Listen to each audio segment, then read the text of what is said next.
Good afternoon, good evening, and if you're from far away, good morning or good night, ladies and gentlemen. Uh, my name is Nabil Fahmy. I'm the Dean of the School of Global Affairs at the American University in Cairo. And on behalf of the university, on behalf of the school, I am truly honored and feel a tremendous sense of pleasure to be able to host this 92nd session of the prestigious Tahrir Dialogues.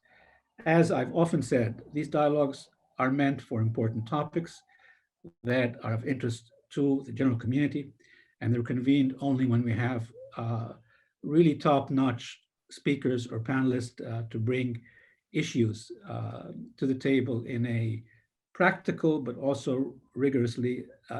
It has to have a practical sense to it, but it also has to respect the rigors of academia. Today, we have a topic that is really up right there all the time, affects all of our lives, professional or personal, and that's social media and the age of polarization. Uh, I can use a lot of different languages in describing what social media means, its positives, its negatives, but I'll refrain from doing that. The fact is, we are connected at a community level and a personal level, much more than we were when I was at the university as a student or so on. And that affects everything from our personal lives to power politics, to our interests, to the information or disinformation. But we have for us to discuss this topic four excellent panelists uh, and a really distinguished moderator. The moderator is Dr. Naila Hamdi. She's the Associate Dean of the School of Global Affairs. She will take charge of the program. She will formally introduce the panelists and then manage the program as we go on until the floor is open for, including when the floor is open for questions from the audience. I may or may not jump in depending on how the flow of issues are dealt with. But let me simply say, I want to thank Hidayat Hikal. She was instrumental in raising this issue with me again, reminding me that it needed to be dealt with, and consequently encouraged me to reach out and put the team together with her. Very well welcome to Gabriel Cosentino. He's with us here also as an expert on the subject. The different points of view will be put forward to you and different experiences for the audience. Rasha Abdallah is our in-house GAPP and AUC expert on the topic. So having her here is also a particular pleasure. I've seen her work over the years on this particular subject. And as I mentioned, Naila Hamdi, our associate dean, will be the moderator and manage this to move forward. So welcome you, a warm welcome to all of you for being here. Welcome to the audience. And Naila, you have the floor. Okay, thank you, Dean Fahmy, for the introduction. I too want to join you in welcoming everyone to this panel, Social Media in the Age of Polarization. I just want to tell everybody that the panel will be held in English, but Arabic translation is available. It's right down at the bottom of the screen if you need to click on that. في للطلبة أو الجس اللي معانا عاوزين يسمعوا المحاضرة دي أو الدسكشن دي بالعربي، في ترجمة ودي موجودة تحت على السكرين على شكل جلوب. Thank you. Okay, so I'm again want to welcome the audience because I'm so happy to see that we have so many students other than other media experts from Egypt, from the US, and other several geographic locations I recognize. Okay, the dean has already introduced me, so I just wanted to add that I'm also an associate professor of journalism with teaching and research interests in journalism profession area, but also in social media, combating online hate speech and media literacy. Let me now give you a little bit more about the panelists who will give us insight into social media in today's cultural and political climates and help us really navigate our way through what has been referred to as the post-truth era. I'd like to present Dr. Gabrielle Cosentino, who's currently an independent researcher working on political communication and disinformation. I believe that you have seen his short resume, but nonetheless, I will add that he holds a laureate degree in communication science from the University of Bologna, Italy, and a PhD in media, culture, and communication from New York University in the US. He's taught in a variety of universities in the US, Europe, and the Middle East, including Lebanese American University and John Cabot University in Rome and New York University. His research interests include global media, culture, and communication, and he's published on the topic of post-truth politics and appeared in several journals and edited collections on these topics. Today, he's with us to discuss social media and the post-truth, giving us a historical background on how the phenomena of polarization evolved alongside transformations in the political economy of the media system, with a special focus on the US, but also with insight on how this is not just a Western issue, but a problematic phenomena with global ramifications. Now let's welcome Dr. Hidayat Haykal, a Klemenko Fellow and lecturer at on law at the Harvard Law School. She recently completed her doctorate of juridical science at Harvard Law School, and her dissertation was Beyond Juristocracy: The Rise and Fall of Judicial Activism on National Identity Questions in the Middle East. She has served as a research scholar in law and an inaugural Islamic Law and Civilization Research Fellow at Yale University. And she's also visited AUC as a professor, visiting professor. She's also a former AUC student because she has a Bachelor of Science from here, so we can, claim her a little bit. She's joining us today to shed light on the emergence of social media platforms as new institutional gatekeepers by excluding and curating content, and how the platforms are in turn being policed by the tech giants, Google, Apple, Amazon, using her legal expertise to bring forth some of the recent related disputes. Last but not least, we also have Dr. Rasha Abdallah. Many of you already know her, of course, because she's been your professor. She's an award-winning professor at the Department of Journalism, Mass Communication, and she's well recognized for her research in media transition, media effects, social media and political participation, public service, television, and freedom of expression. Abdallah has a PhD in communication from the University of Miami, Florida, and her BAs and MAs from AUC. She's really well recognized for her dissertation, well, for other things afterwards, but particularly the dissertation, because it was the first ever large-scale academic study of uses and gratifications of internet use in the Arab world and beyond. She's also a member of the advisory group of the UN Internet Governance Forum. Dr. Abdallah is going to speak to us today about the current situation with the major social media platforms in terms of transparency of policies or lack thereof, and what seems to be causing that polarization, what can be done to resolve the situation, if anything. Her discussion will give us a global perspective and some highlights of the situation in the region. Thank you, professors, for being with us today. Let me open the floor and ask Dr. Cosentino to begin the discussion.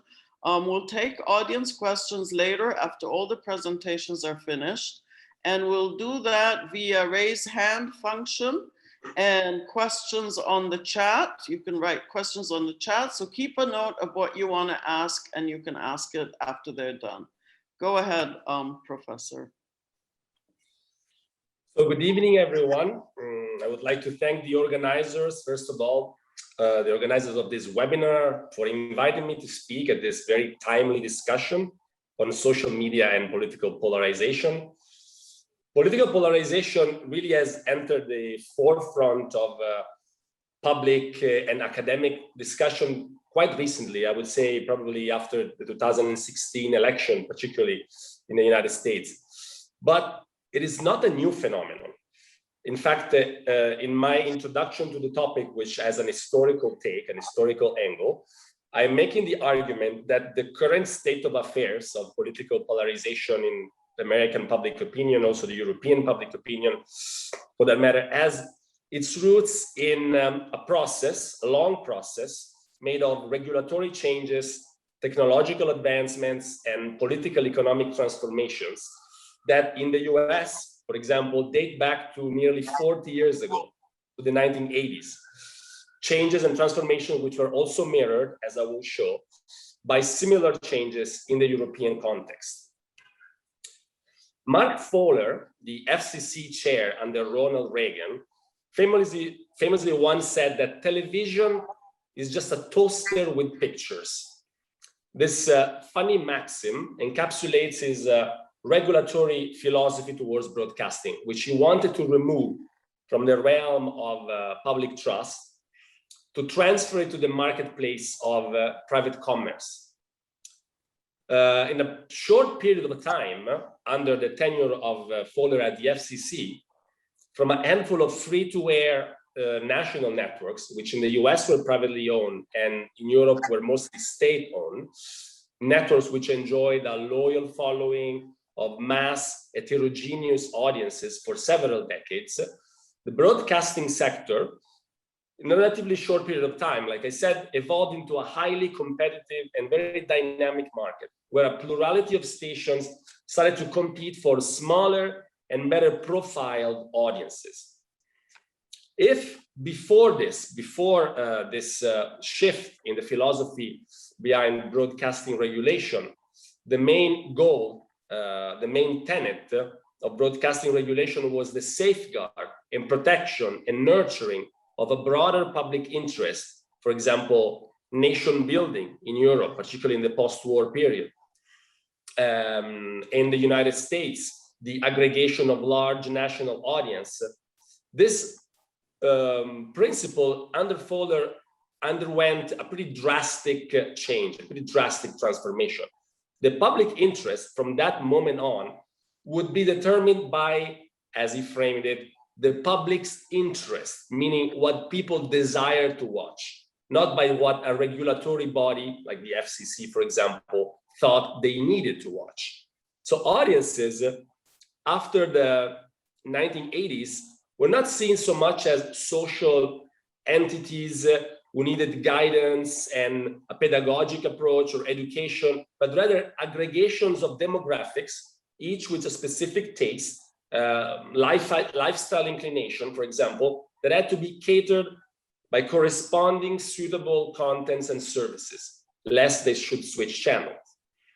So the regulation to encourage competition and attract advertising investments became really the name of the game in broadcasting policy.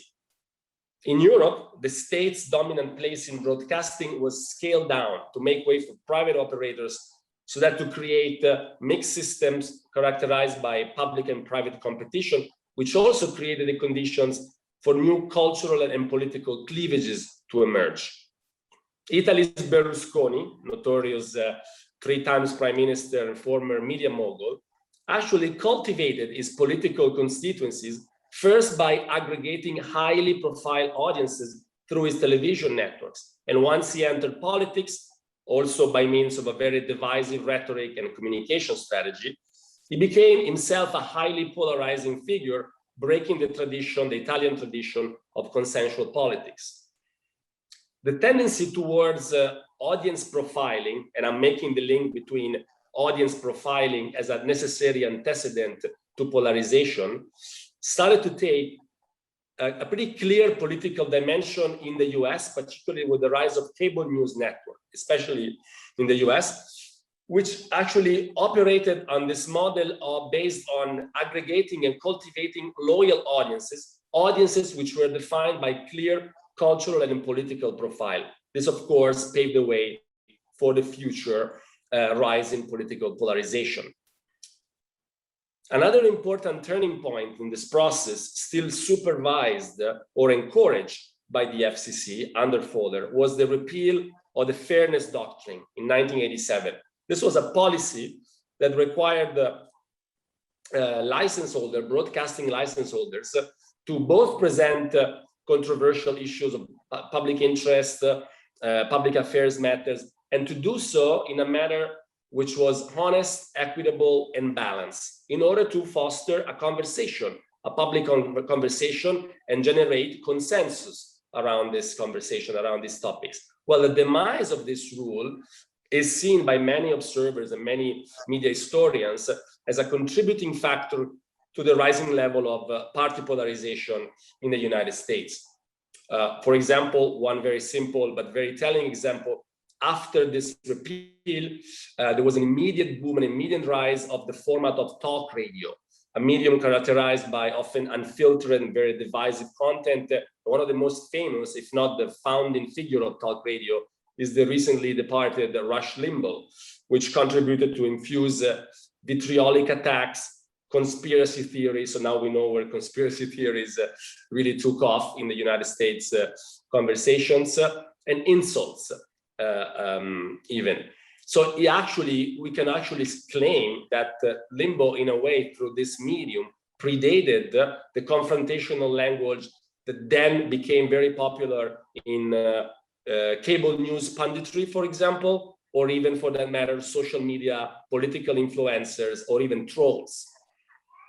So this new configuration of the media system after the deregulation became also conducive to another important feature of a polarized political environment, the so-called culture wars, the American culture wars, clashes, ideological, cultural clashes around a plurality of issues which have become really prominent after the 1990s on a range of issues such as abortion, gun rights, LGBTQ issues, or recreational drug use, for example.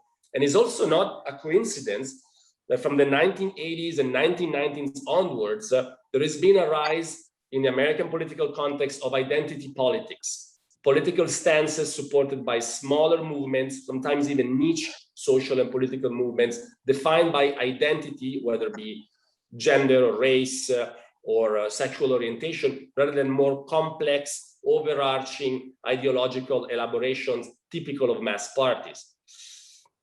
So, as we discussed so far, the changes in the regulatory philosophy in the 1980s really played an important role in creating the cultural and political conditions for current polarization to emerge. In the 1990s, under Clinton, for example, really it did not signal, the Clinton administration, it did not signal a rupture to this approach to broadcasting politics. And when the internet appeared, when the internet became available to a larger public, it really happened within a broader milieu in political economic philosophy towards liberalization, and again towards deregulation. So really we can say that the internet was the first medium to be born highly under-regulated. And what we are experiencing now are the consequences of that initial founding moment. When then, in the year 2000, the internet became more commercialized, particularly with the advent of the Web 2.0 technology and of its related business model, which was to entice and leverage on user-generated content. And of course, at the same time, targetization of audiences and customization of user experience through algorithms. This just basically pushed even further trends and cultural trends, political dynamics, which were already at work, already existed. They were just sort of given a boost by the new technology.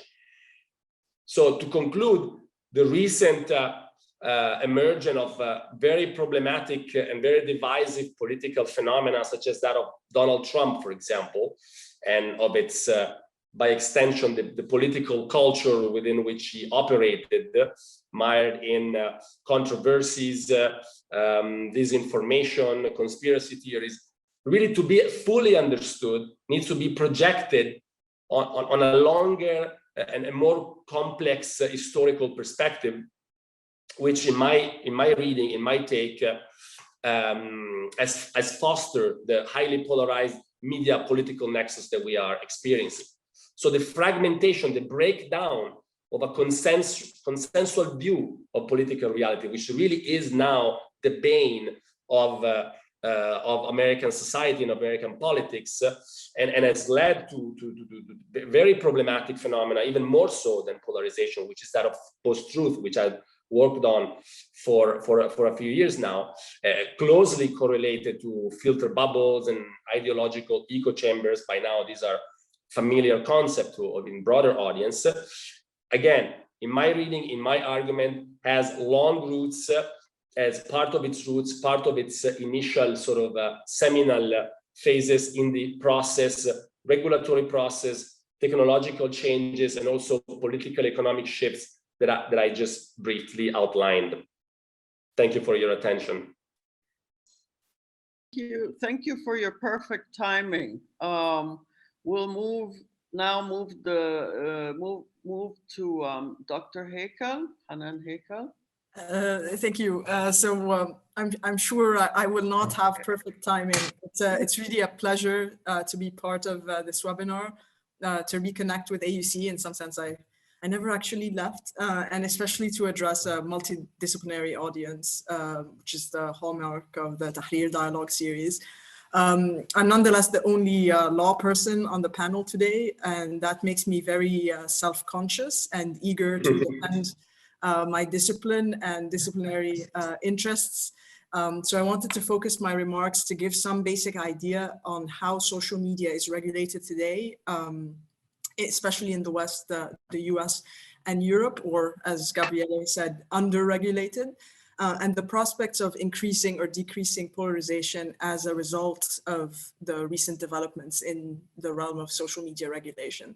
So my claim is that while social media companies, especially mainstream and companies like Facebook and Twitter, will respond to mounting pressure from anxious governments, especially in the West, anxious publics and civil society organizations, and will engage in more and more content moderation in the near term in order to exclude hate speech and abusive content on their platforms. And we'll give a few examples.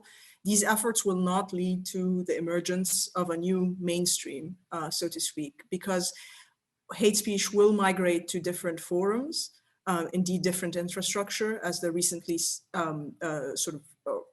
currently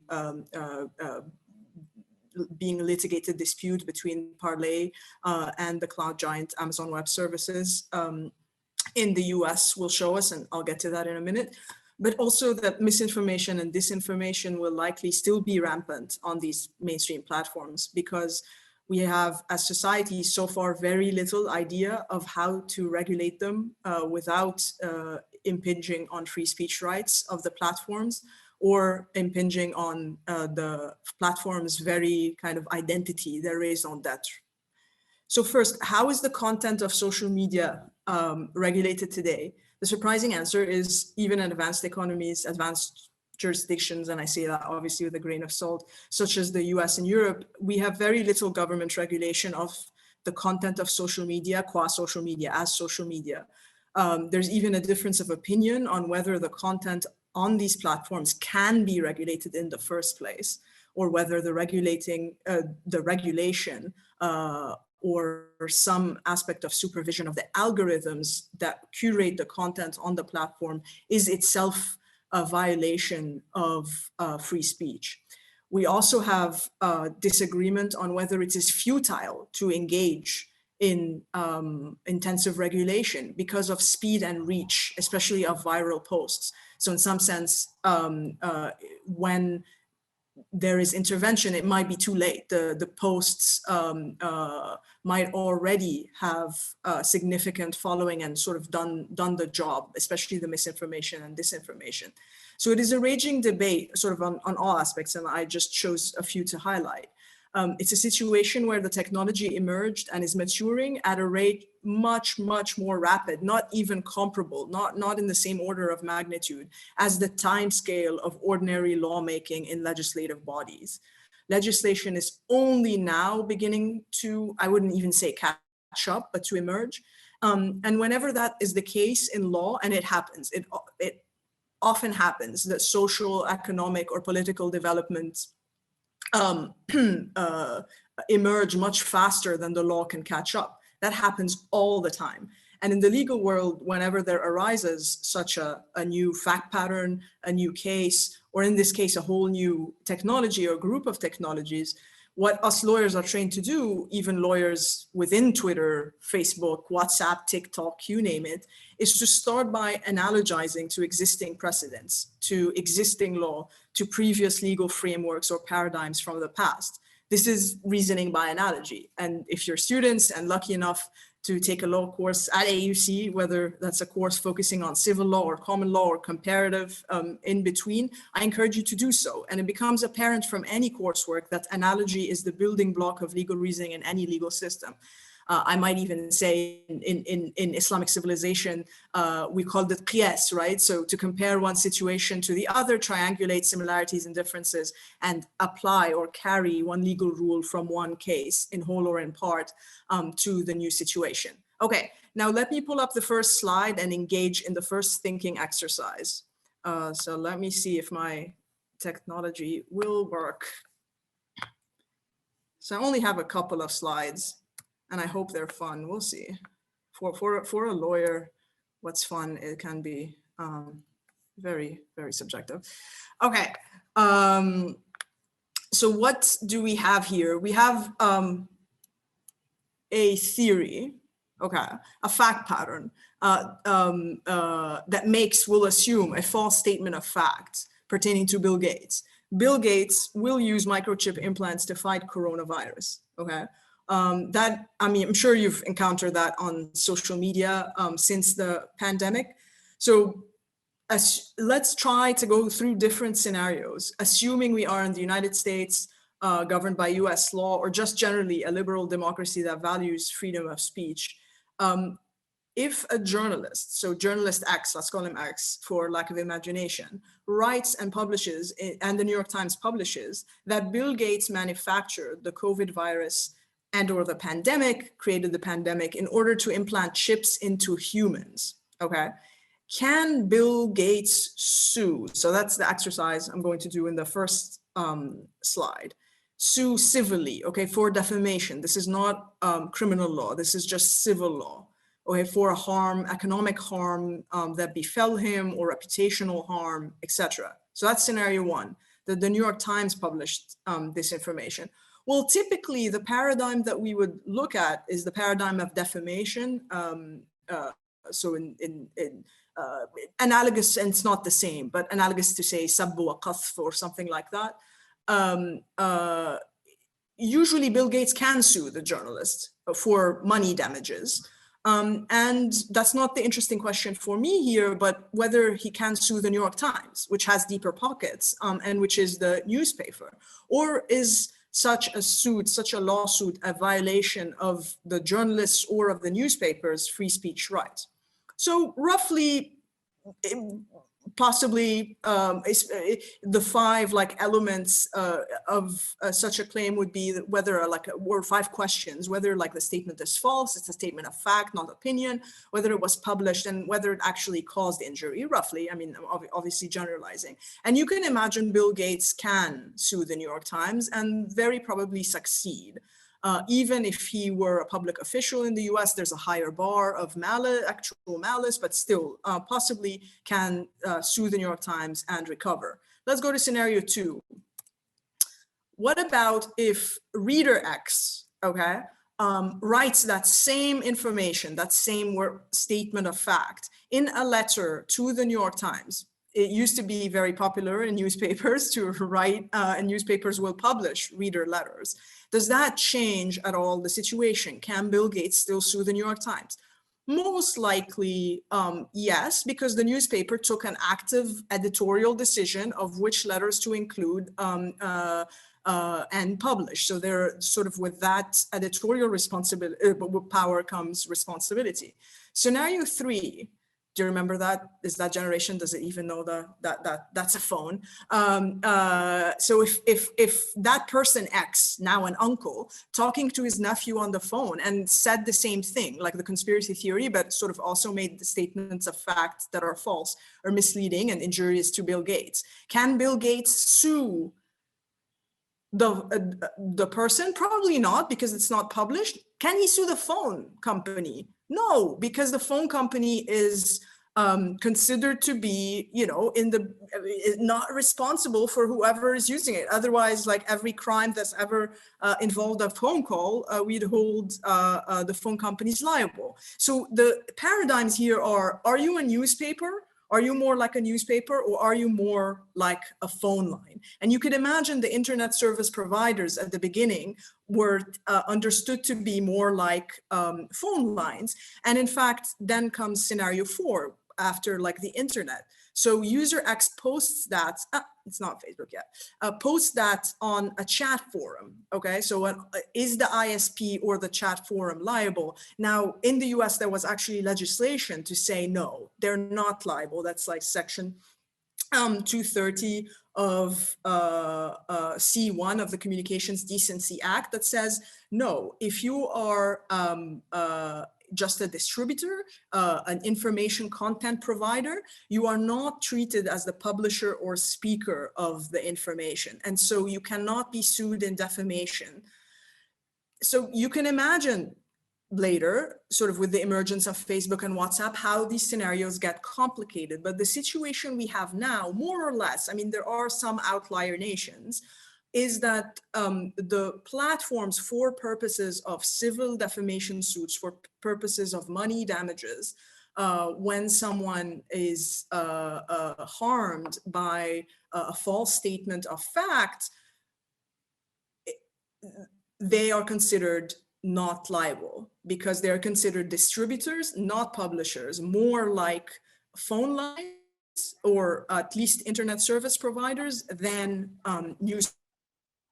So that's kind of the basic paradigms and the analogy that we're playing with when we say kind of how social media are regulated. Okay, so here we come to the dilemmas that involves law forces, but also market forces. Does Facebook want to be a newspaper? Okay.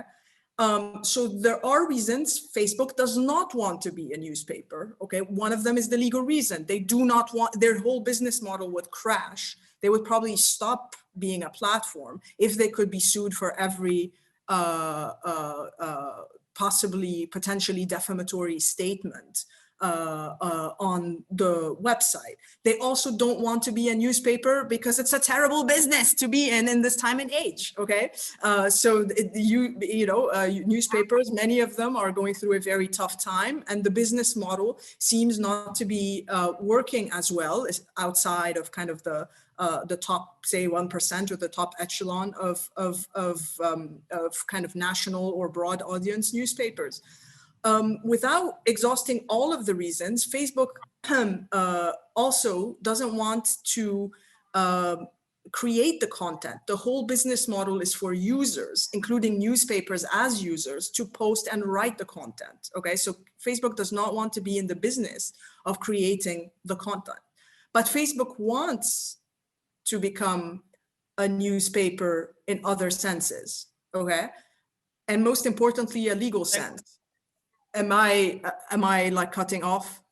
Is it?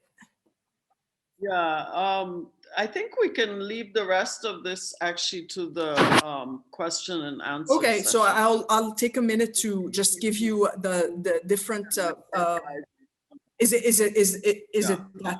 that bad, the connection? I can change the connection. I just was not aware that it was. I'll move to Dr. Rasha Abdullah, and we'll talk about the. Okay, so let me, Dr. Naila, but just let me not go through sort of this slide, but just show you the last example that I want to give. So if Facebook or Twitter or these mainstream platforms do more content moderation, they become kind of, they look more and more like newspapers with all sort of the attendant risks. But there are market pressures for them to police hate speech. So they are very much interested, because users don't want to see hate speech and vile, abusive, or violent comments or untowards kind of pictures on their feeds. So they kind of have incentives. But the problem for them, if they moderate by exclusion, they curate by exclusion, and they deplatform and suspend accounts and kick people off the platform, what is happening, and this is kind of, we come to the example of Parler, is that you have these people migrate to different social networks, different networks that don't have stringent content moderating practices as their very identity. So Parler CEO states he doesn't think it's an obligation to monitor the full range of its user content. These are from the complaint and sort of response by Amazon recently for a temporary restraining order. So the problem is, the more they exclude, the more polarization you get, because these people just migrate to different platforms. And sort of to give you examples of what is said on these platforms, especially after the Capitol riots, what ends up happening is that now Amazon Web Services, the cloud giant, or the App Store of Apple, or the Google Play Store, are policing through content, through their terms of service, these apps, and saying, you will be deplatformed as an app if you don't content moderate. So that's just kind of the basic picture, the tensions legally, and where legislation isn't possible because of free speech concerns, the market and contracts are stepping in. Thank you very much for this very insightful legal angle to what most of our audiences study here. We'll move to Dr. Rasha Abdullah. If you can please keep it under 7-8 minutes, please. Thanks. Thank you. I see a hand raised, so we'll take those after Dr. Rasha is finished. Thank you. Thank you, Naila, and thank you, Hidayat and Gabriel and Dean Fahmy, of course, for hosting us. It is a timely issue, and there's so much to discuss about it, because, you know, I mean, I'm glad that people are tackling this from a sort of a multidisciplinary point of view, but there is also the issue of it being a multi-stakeholder issue as well. And that's probably the best lesson that I learned from my days on the Internet Governance Forum, MAG. I am a former member, not a current member, just to correct this from the introduction. But I had a great time on, you know, the IGF, the Internet Governance Forum, for our students who might not be aware of it, is the largest convention for everybody who's interested in the Internet that is annually convened by the United Nations. There is a small group of experts who put this thing together, basically, and I was honored to serve for a full tenure of 3 years, you know, appointed by the Secretary General of the United Nations. And again, I think the biggest lesson that I got out of this, or the biggest area of interest, which obviously, you know, has been an interest of mine for a while before that, and continues to be, is the different multi-stakeholders that are involved in this issue, that have to come together for anything to really happen. So basically we have, you know, who's responsible for the Internet, who deals with the Internet, who uses the Internet. You have, you know, businesses, obviously. You have the platforms. You have, you know, Facebook and Twitter and Google and YouTube and you know, the big giants. And you have users who are, you know, us, you know, almost 60-something% of the world population still. So we have quite a few, more than 1/3 of the world population still not connected. But still, you know, you have a huge amount of people on the Internet. And then you have governments, obviously, who are, you know, the other entity that's sort of controlling, or at least trying more and more to control, you know, what happens with the Internet, and they are the ones who are responsible for legislation. So how do we regulate this space, knowing that no single one of these entities can regulate or can take control of the internet on its own. And that's really, I mean, I think the more that we, or the sooner that we all acknowledge this fact, I think the better for all of us, because, you know, it's a joint effort. Hidayat, for example, spoke about legislation, you know, certain articles defending freedom of expression in the United States. But what happens if a person in France posts, you know, something that's deemed, you know, to be hate speech under US laws, which, you know, US laws are very strict about that.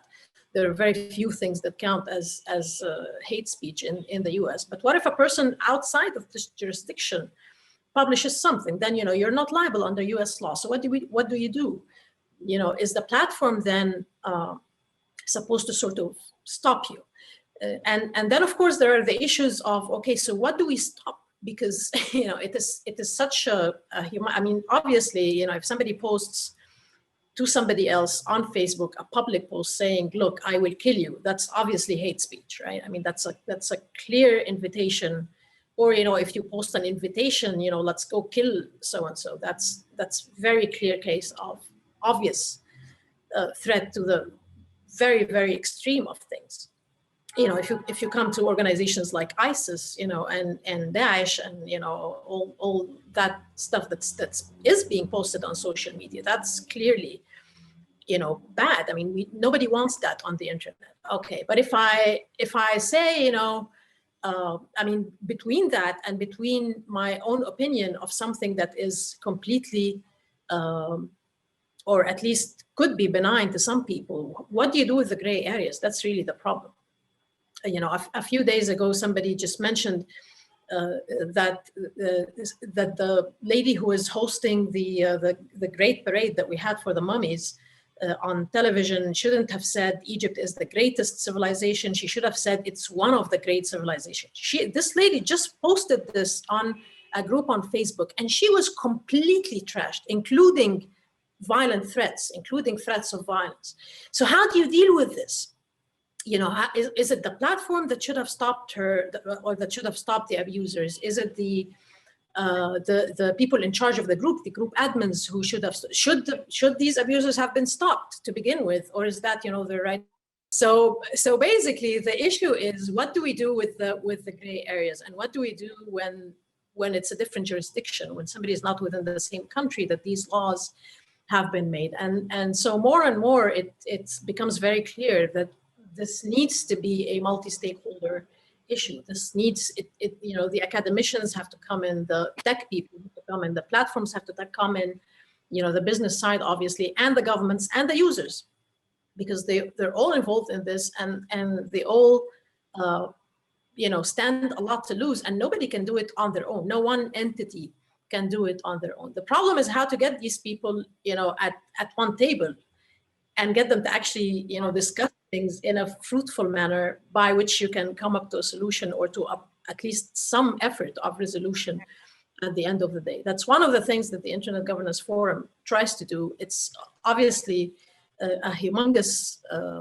challenge for us all over the world to try to deal with something like that. Comes, you know, to put all that, you know, to add to the gravity of the matter, comes things like, you know, fake news, which is now so easy to spread online. You know, you can, if you just say something knowingly or unknowingly, you know, intentionally or unintentionally, you can post something, and it seems that, or actually that's really what happens. The more sensational it is, the more it goes viral. You know, and so, you know, the more it's sort of out of the realm of reasonable, you know, the more it sort of goes viral immediately. And so you have these issues of, so how do we deal with that? What do we do with that? How do we regulate things like that? How do we regulate fake news? You know, do we take it down? And then whose responsibility it is to take it down? Is it the responsibility of the platforms? Should Facebook be policing every post that is posted and taking everything that they deem as fake news down?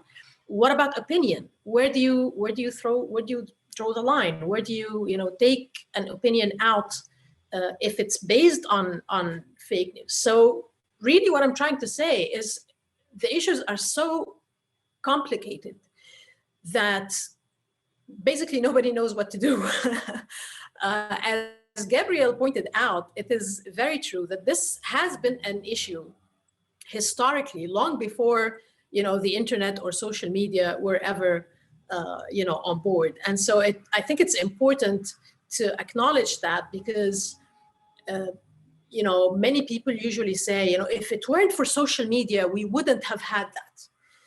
If it weren't for social media, we wouldn't have had this kind of polarization. If it weren't for social media, all this kind of fake news wouldn't have been around. I just a couple of days ago, something came up for me on Facebook Memories, a post on one of these groups again, where I had an interaction with someone who was just adamant on what he thought was a fact, that the spread of coronavirus in Egypt was just, a big fat rumor employed by, the mummies groups on WhatsApp, and that everybody should just go around their normal lives. People should go to schools and to the cinema and to the movie theaters and to, just do whatever you want, because, it's not a big deal. There are just a few people who have this weird virus and it's going to go away. And it's just the social media that's aggravating the matter. And he just wouldn't listen to, the fact that the World Health Organization is not going to act and hold a daily press conference based on, the mummies group on WhatsApp. He doesn't want to listen to that. So again, for him, the issue was WhatsApp. The issue was if there was no social media, if these devices were not around, if that institution of social media was not around, we would not be in such panic. He might be correct on the panic part, but the problem is, if you let that go, then people become less informed. And that's actually, these are now studies being conducted all over the world and being reported that, if you take people off Facebook, true, the polarization will slightly but significantly decrease. However, people will become a lot more disinformed and a lot less informed. So what do we do? What do we do with, do you take the source of news out of people just for them to not be polarized? Or how do you try to deal with that? Look at what happened in Myanmar, for example. People were killed because, partly because of what was published on social media. Many people flat out accused Facebook. There are congressional hearings about this. So that's a very, very dangerous, obviously, threat. But how do we deal with these situations? I will wrap up. As I said, it's not something that that anybody knows for certain what to do with. It's a huge issue, huge. But there are things that we can do as educators and as students. And I'll conclude with that, Naila, with just 1 minute. Because it's important, I think, that we deal with this. First of all, it's important that we learn and that we are very well aware of how we are using these social media and what it's doing to us. There are good things and there are bad things. I think it's just important for us to be aware on each and every person's personal use of these devices and what are we doing with it or what are we not doing with it. It is also incredibly important that we teach and promote issues of diversity, for example, values of diversity in the classroom and, potentially in our lives, but it comes out of the classroom, particularly because, we're doing this in the environment of a university setting, this webinar. So, it's important to teach people to listen. It's important to teach people to accept opposing points of view. It's amazing how a simple statement on Facebook just flares into a full-fledged fight, with people sometimes throwing in violent threats and throwing it very lightly. I'm pretty sure most of the time they don't actually intend to act on it, but nevertheless, the likeliness with which these statements are thrown around is really alarming.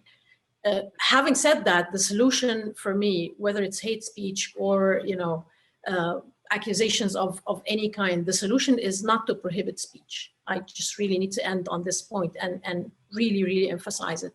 The solution is not to ban speech. The solution is to fight hate speech or fake news with more speech and with more education and with media awareness and with media literacy and with teaching people how to figure out what's false and what's correct, and for teaching people how to argue with an opposing point of view and make an opposing statement, or have people figure out where the weak points in their arguments are, or help people figure out why is this, likely to be a false statement on something like Facebook. Once we go down the lane of banning speech. Let's keep this for the questions and answers, because I'm also losing you, and we have very now little time left for that. So I'm going to ask anyone who, thank you to the great panelists. This has been fantastic. We could probably maybe talk Dean Fahmy into having a second Tahrir dialogue on the same issue. It's really great. We're going to start taking questions. I'm going to start with Dean Fahmy because his hand was raised, but also I'll follow him with Ahmed Tosun, who raised his hand, and then anyone else has to put their hand up. Questions only are difficult for me to moderate because I can't see everything. So Shireen, put your hand up. Thank you. Dean Fahmy, tfaddal, please go ahead. Sure, thank you, Naila. Some quick comments and questions. Thank you all to the panelists. You've raised very important points. I think what we're challenged with here is that to determine the relationship between state institutions and people, because to bring all the multi-stakeholders together with the present technology, which brings power to the people directly, you have to have a relationship of certain degrees of confidence between the institutions of government and the people themselves. So they're not competing for authority, they're actually trying to work together to deal with authority. So the points made were excellent, but I share with you, this is going to be a challenge to get to a level which we're comfortable with. We'll never get to a perfect level, but to get to one which we're comfortable with. My questions are, I'm curious, from your experience, the debate about freedom of speech, public and private, and who's responsible, who's liable, all that stuff. How do you determine what's public and what's private? I mean, if you have, for me, public is followers of more than 20, but for Donald Trump, public is followers of a couple of million. They're still his private followers, but is there something that determines what public is and what private is in terms of liability? Is there a size factor, some sort of parameter, or is the forum itself? I'm not here talking about necessarily the responsibility of the module, but more the person putting the message there. My last point is before the internet, and it shows my age when I talk about before the internet. I remember at the very beginning, we had discussions and debates about the role of ICANN in controlling communications between states. And the more developed countries were against any sort of international management of communications, while countries medium-sized like my own or the smaller ones wanted to have some sort of control because it was being flooded with information. Is that still split between the technology of communications and the input of the material being conveyed? And is there any progress in that respect? One last thing I'll throw out to you. I'd love to hear from any of you, even in response to any of the questions coming up. Give us some experiences in the developing world. Have we been doing anything about how to deal with these issues beyond the big technology giants, be they governments or private citizens? Thank you. So maybe we can have the presenters respond to the Dean in the same order that you spoke. They don't have to be all of them, but whoever. I mean, whoever, but like maybe not all at the same time. I'll Okay, take a Gus, stab if nobody else wants to go. go ahead. What's public and what's private is a very good question. That's exactly why this is so challenging, because, you know, what's public and what's private. I think the different countries now are deciding that for themselves. Some countries are, you know, leaving it up to the platforms, or have just decided that that's not something for them to be, you know, for a government to be able to decide. I honestly tend to agree with that. Egypt, for example, has decided that if you have more than 5,000 followers, you are a publisher. That's by law now. So, you know, at the time, the problem is people already have a large following, you know, so I have over 73,000 followers on Twitter. I did not count on this. So, you know, maybe had I known that from, you know, from before, I would have closed my Twitter account to only my you know, few friends that I want to be on there. And I mean, I might have, I don't know if I would have done that. I probably wouldn't, but, you know, but I would have liked to have that choice. So the short answer is, I think every country is trying to decide for itself how to deal with this. I don't know if that has helped Egypt much, that particular decision. You know, I know we probably don't want to go into local politics too much with this, but I don't think that particular article of the law has made much of a difference, other than to make people more aware of what they write, which actually, come to think of it, might be a big difference. It might make people more self-conscious of what they write or what they post online. That's one thing. As for the ICANN, I think ICANN itself now wants nothing to do with this regulation thing. ICANN is very happy with the multi-stakeholder model, and they promote that to their full extent. They actually, whenever somebody tries to sort of put more responsibility or offer more responsibility to ICANN, they just completely reject it. One reason is, well, different reasons. First of all, of course, it is very challenging. How do you deal with that? It's a much more complex level now than when the internet was, you know, was being developed in the early 90s, at least when we knew this was going to be a big thing. And people were trying to figure out, you know, which entity should be doing what. Now it is a very, very, very challenging situation for ICANN just to deal with, you know, assigning names and numbers. That in itself is now a huge issue. They're trying to you know, follow up on the internet protocols and you know, try to deal with you know, DNS situation. So that's as far as ICANN is concerned. What have the developing world done? Very little, honestly. I mean, we're all kind of at a loss. So, you know, there are different situations or different experiences that are still in its infancy, because that problem sort of, you know, sort of exploded at a scale that was really unprecedented. I know that UNESCO, for example, is trying to promote that hate speech and fake news be fought with more speech.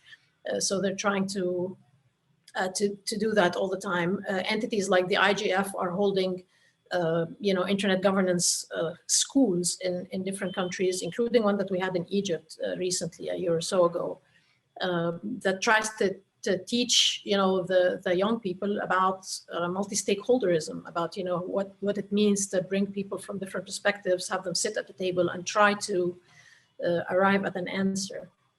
Other than that, each country is just, you know, is just doing legislation on its own. So again, it's, you know, unfortunately in our part of the world, it's the governments on one side and, you know, and the users on the other. And the business is not even part of the equation, you know, because we don't have platforms coming out of our regions of the world. So, you know, that's where we are now.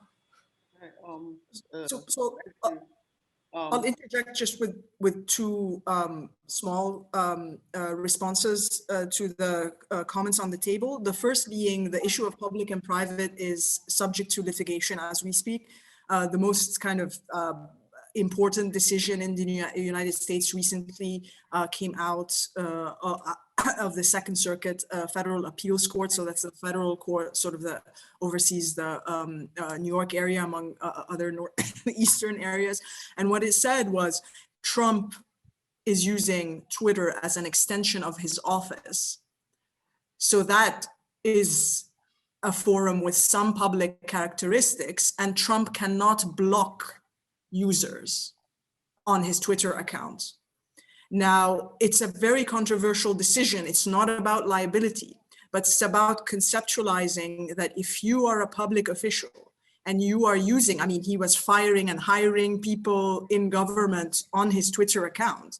If you're using your Twitter account as an extension of your office, then you can't block users because it's a public forum. The users, and it's a very controversial decision because it's not clear what the internet companies wanted. Twitter said it was kind of okay either way. It's about sort of the public official being able to block or not block. It's not about sort of Twitter, and or like that's one theory. But the other theory is that they're really afraid this is a slippery slope towards saying the government maybe can't police the speech, but can tell you who to block, who not to block, what are your users' terms of service, like get into the special sauce of the algorithm. But it's a very much a live issue. The second comment, sort of which is also a response to one of the questions in the chat, which is, yes, what I'm saying is mostly, right now in the United States, you cannot, as a social media company, cannot be sued for defamation if the users make defamatory statements. You can go after the user, you can't go after the platform because of this conceptualization, this like statutory basis that the internet companies are just distributors or channels of information. They're not sort of for these purposes considered publishers, so they're not newspapers. And in terms of recent trends, what has been happening is that other countries have tried to draw that line differently. And especially on hate speech, and Germany has a law now as of maybe 2 years ago that suggests or that asks the companies to remove content that violates 22 different provisions of like of its like criminal code, including hate speech. Sorry for the kids' background noise. And so that has been a thrust towards other countries, especially in the developing world, including the Philippines, etc., to try to do similar stuff. But activists are very afraid that that means more speech regulation and not less, and sort of less truth-seeking and less opinion. Let me add a related question here from Dr. Shireen Kidwani from our colleague from Asyut University. And so she's asking, so how should social media be regulated? Do you want to respond to that, Hidayat? So that's a normative, it depends, of your normative views. So and your also views about what technology is capable of doing, together with machine learning and AIs, and whether you can train machines to detect false information, disinformation, misinformation. I think that what I tried to give you the paradigm right now, there's no question that there'll be more policing of hate speech, abusive speech, violent speech. Users will be blocked, content will be suppressed from these platforms, these mainstream platforms, at the expense of other platforms like Parler that will come up with their whole business model to attract these users that are fleeing the mainstream platforms. So that's what's going to happen, is that the users that will be pushed out because of the hate speech or vile or abusive comments will go to other sort of silos, other platforms. But in terms of misinformation and disinformation, I personally think, and having at AUC been an electronics and communications engineer, I don't think the technology is there. There's just, it's just not there right now to be able to detect what is clearly disinformation or misinformation.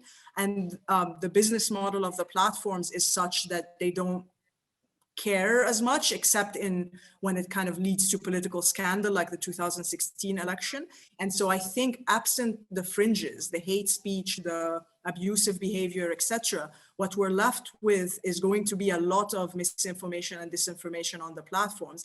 And I think even the most advanced governments have no idea what to do about that, because the machines don't know yet. And the question is whether you can train them in enough languages and enough material and etc., such they be able to flag misinformation and disinformation with any sort of objectivity in mind. And as Rasha said, what is the line between fact and opinion? Because you could have a misstatement of fact, but can you really have a wrong opinion?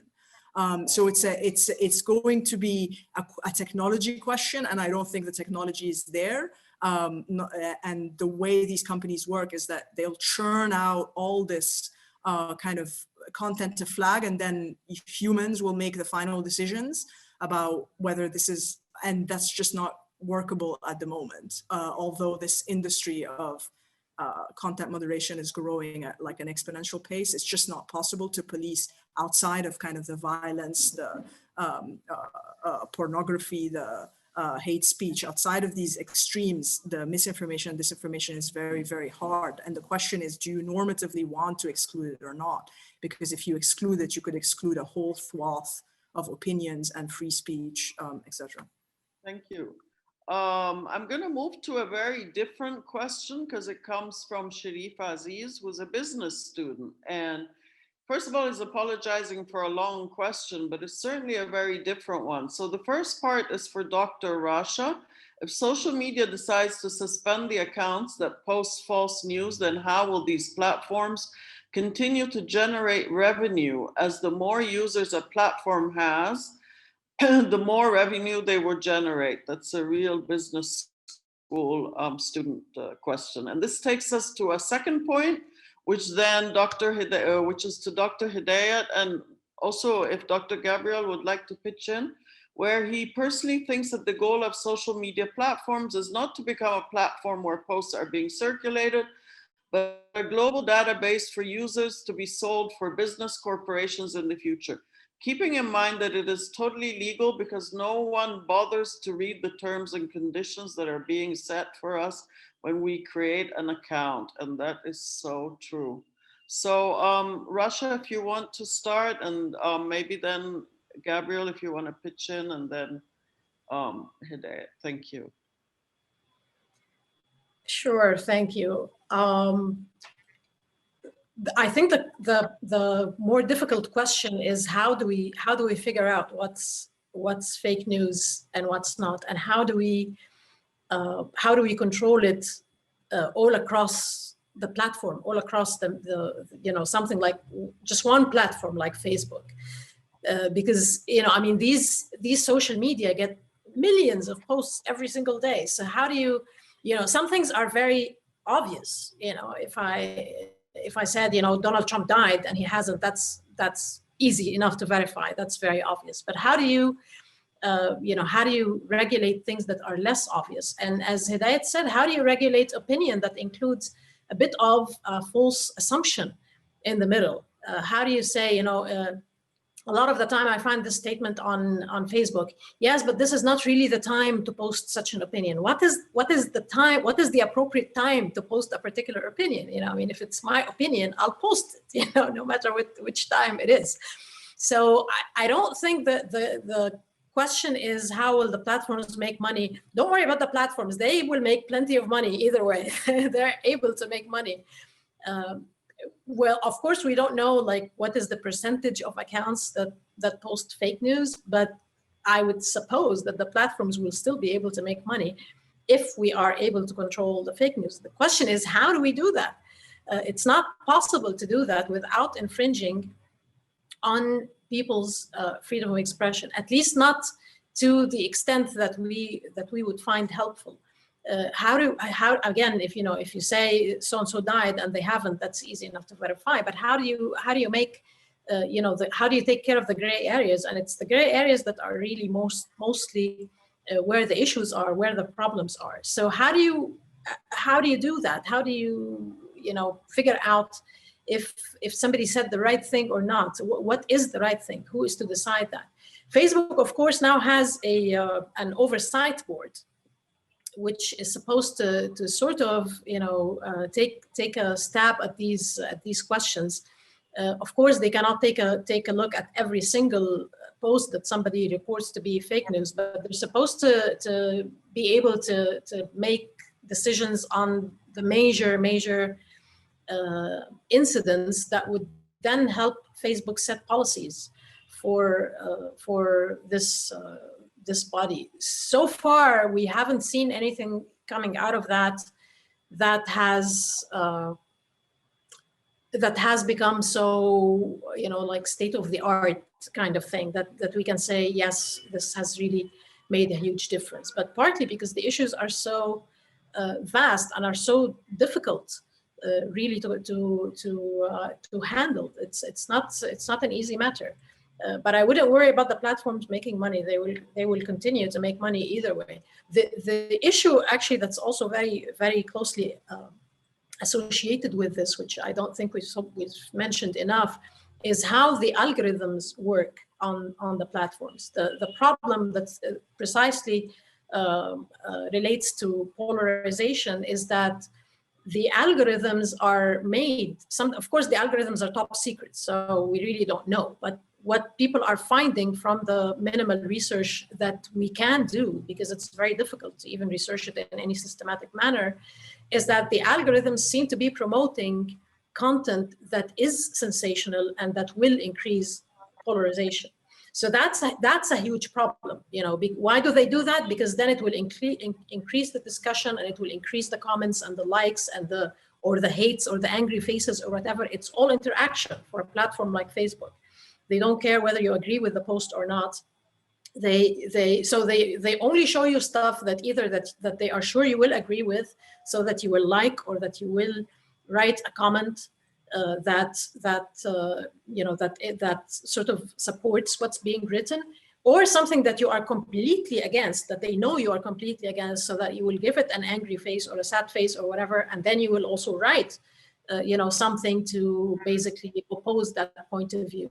That way, for Facebook, you are increasing content, whichever way, whether it's negative or positive, but you are increasing content. For the user, what that does is it only either shows you stuff that you agree with, thus increasing what we call is an echo chamber or a bubble effect of some sort, or it shows you stuff that you are completely against and that you find flagrantly outrageous, and therefore increases polarization. Unfortunately, the reasonable posts, which kind of mentions, the pros and the cons, and which tackle things, very in a responsible manner and in a reasonable manner, these are actually suppressed by the algorithms. So, and that's the importance again of bringing the businesses to the table when we have discussions of this sort, because they control that. They have to control that, and we have to show them that they can still make money without necessarily setting up against each other and putting everything on fire. That's really the challenge. And boy, do they put everything up on fire. I'll move to Dr. Gabriel. I mean, we'd like to hear from him, and if you could just give us a little something on what that post-truth era is, what it really means. Thank you.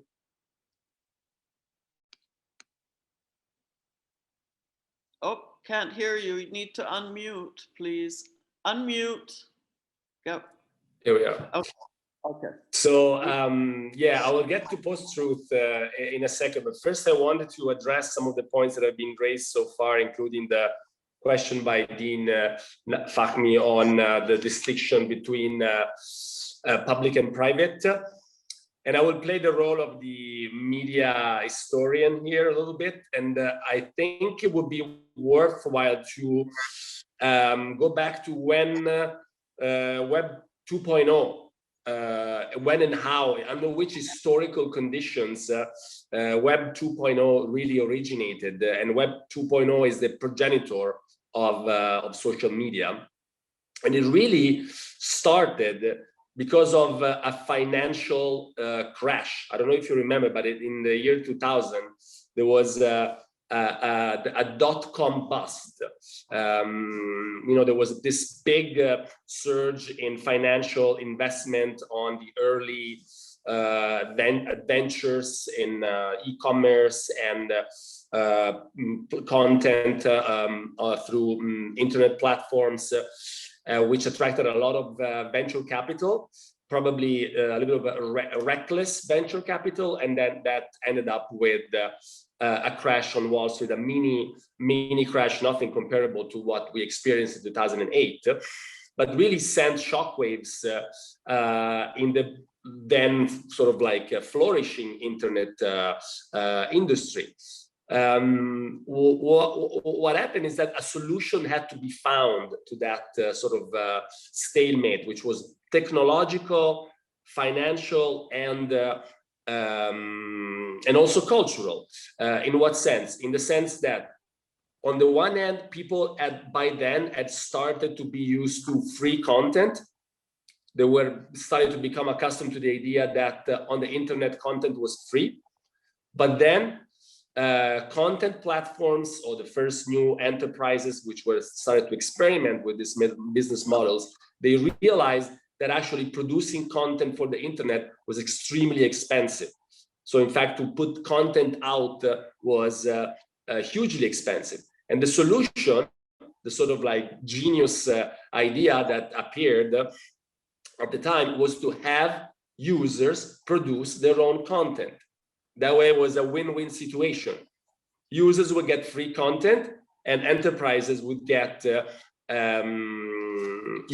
free content as users, and enterprises would get free content to put out as producer. This win-win situation, unfortunately, has actually turned into has generated definitely a paradigm shift which has basically blurred the distinction between public and private. If in the broadcast model, which was quite obvious what was public, meaning that the transmission of a television program was considered a public cultural venue and a cultural product, and then the audience setting was a private setting. On the internet, this is much more conflated. It's very difficult to draw the line between a producer, a consumer, to the point that we have come up with the portmanteau of the prosumer, which is the sort of the producer consumer of the social media environment. But at the same time, what do we get? We get really cheap content.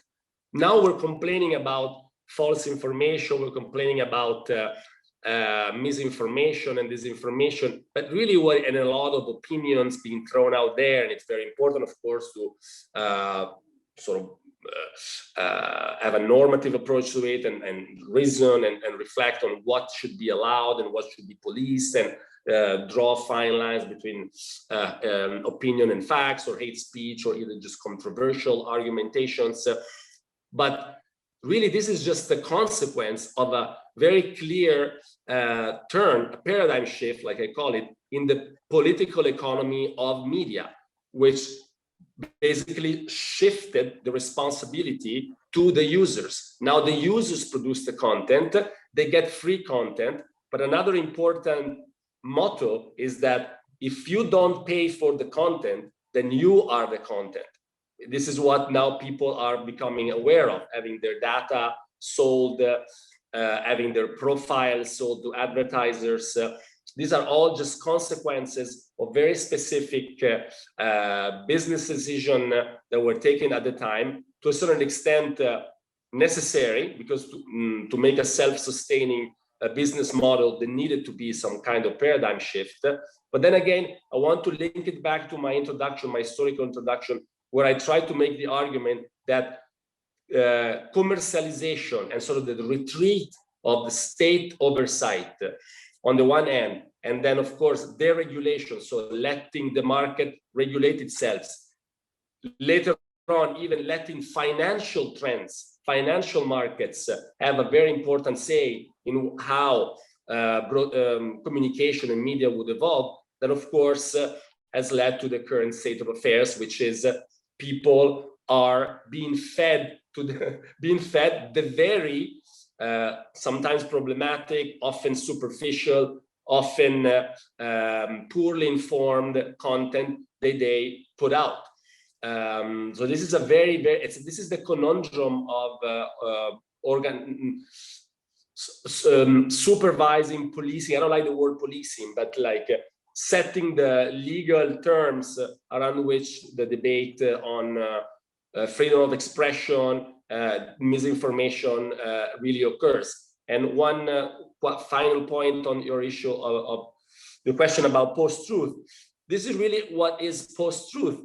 It's a cultural and, in my argument, even political conditions, which is the outcome of a long historical process which has several dimensions: the cultural one, which I just outlined with the evolution of the media system, of course a political one, which is sort of like proceeds alongside driven by the polarization in the public opinion, but and then you can even add a geopolitical angle to it. My personal take to post-truth is geopolitical, and I tend to see it as, in fact, as a crisis of the Western consensus, the sort of like increasing inability of the United States and Europe to sort of enforce a kind of regime of truth about how global affairs should be led. And then, of course, there are challenging arguments, challenging positions which are undermining and really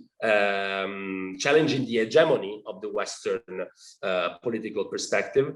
But ultimately, it all boils down to the very political economy of the type of media they were engaged in. These are private enterprises. I was reading a Medium post by Nick Clegg, Facebook VP for Global Affairs, and they're all talking about, you know, tweaking the algorithms and then letting the user more in charge of what type of content they will see, adding, you know, certain features to the news feed so that they can adjust the order of content. But really, these are just sort of like cosmetic changes, because at the heart there is a very still problematic issue. We are giving for-profit platform, which, by the way, I don't buy the argument that they're not editorial.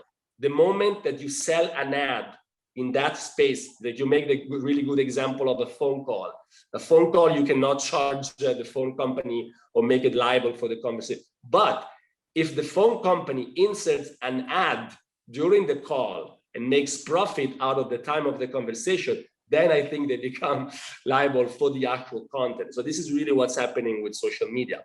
Sorry, I went too far, but I tried to cover a lot of grounds. Actually, really thank you for this detailed explanation. And I see we're being recorded, so I hope that we can use this in classes. I'm sure many of the students who are attending today are very grateful for that. I think we have enough time for one last question, and I like to give it to a student. So we have something from Muhammad Shaba, very curious question. Is there such a thing as good polarization, in the sense that social media, as much as it has the power to pull people apart, also has the capacity to bring people together in service of somewhat utilitarian objectives? For instance, digital activism platforms like Assault Police, an Instagram page established to combat violence against women, effectively act as new truth wells for thousands of users. Is there a danger in allowing platforms of the sort to speak freely, given that the information they are putting is out and stands heavily in opposition to Egyptian cultural values and truths? I think this is really a super question to end with, and I would really maybe like to hear a response, let's say from Rasha and from Dean Fahmy as we close up. Thank you. Thank you, Naila. This is an important question and a good example of something useful coming out of social media, since we've been sort of mentioning all the negatives today. There is a lot of good that comes out of social media. If you've written anything that if you've read anything that I've written, you know that I'm one of the biggest proponents of social media. I think it's very good. And I'll just mention in this regards, because I saw a question from our colleague Firas, who says, with everything that's going on, is it worth it? Is it worth it to have social media? Yes, I think it's worth it for one thing, and I don't think we can say, oh, you know what, let's not have social media at this point. I mean, I think it's a sort of a moot point. We do have social media, we do have the internet. We're not in a place where we can say, let's just not have these things, they're bad. But I do think there's a lot of good that comes out of it. Going back to Mohammed's question, I wouldn't call this polarization really, because polarization by definition is kind of negative. This is, the things like assault police and, Mudawana and other similar functions for social media that have managed to serve a huge number of people over the years, and that enabled the users to have a voice at a time when they didn't have anything to speak their minds on, to just to have a platform for those who do not have access to traditional media. I mean, this is back to the very basic function of what social media is. Basically, it's something for for the rest of the population that does not have that kind of access to traditional media, to just basically have a public sphere of its own and speak out and be able to speak out and voice an opinion, whether it's a popular opinion or an unpopular opinion. So yes, definitely things like the examples that you've mentioned are hugely important, much welcome on the social media sphere, of course. I just wouldn't call them polarization. I would call them very much needed user generated content, maybe empowering content rather than polarizing content. Okay, thank you, Rasha. I'd really like to end our wonderful session with some words from Dean Fahmy. I have no doubt that he'll have something interesting to say about social media and polarization. Thank you. Thank you. Actually, you've caught me. You've caught me off guard. I've been asked on the chat to answer some foreign policy questions, so I was trying to respond to the students on those. That's the wrong Tahrir dialogue. Yeah, I know. But anyway, let me actually respond in a personal sense. It's not social media per se, but it relates to conveying this power of social media to the average normal person. And some of you may have heard me give this anecdote before, but it's just so close to my heart. I took my grandson to buy a newspaper a couple of years ago. He was 7. And we went into the bookstore and he said, "What are you doing?" I said, "I'm buying the newspaper." He looked up to me and he said, in English, "Old school." I then sat down with him and said, you have to be aware of current events and so on and so forth. And he looked up to me and said, "Newspapers tell you what to read and how much to read.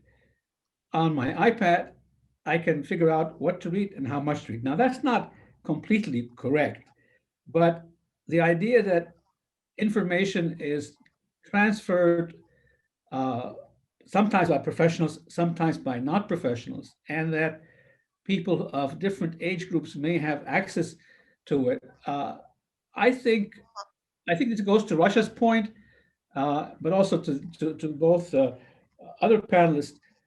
This is a multi-stakeholder issue, and we're not going to resolve it in a comfort zone by prevention or by ignoring it either. We need to find a way to create synergies, positive synergies between the different stakeholders. I can tell you that this issue particularly has had ramifications on and Hidayat here will jump in, I'm sure, on how states define international law. How do you define borders? Where does your sovereignty end and where it does not end? We can still argue the traditional way, but an actual fact is it's not material products that move across borders. Now it's messages and frankly even money does that.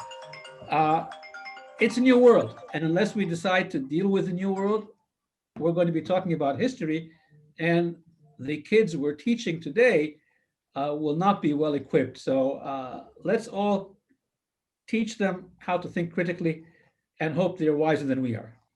Thank you, Dean Fahmy, for these wonderful closing words. I want to thank everybody who's attended our session. Thank everybody who's asked questions. Apologize to those who didn't get a chance. I'm sorry I had too many questions. We couldn't answer them all, but maybe next time. And thank you to the wonderful panelists, Dr. Costantino, Dr. Rasha Abdallah, and Dr. Hidayat Haikal. Thank you and hope to see you again soon. Bye.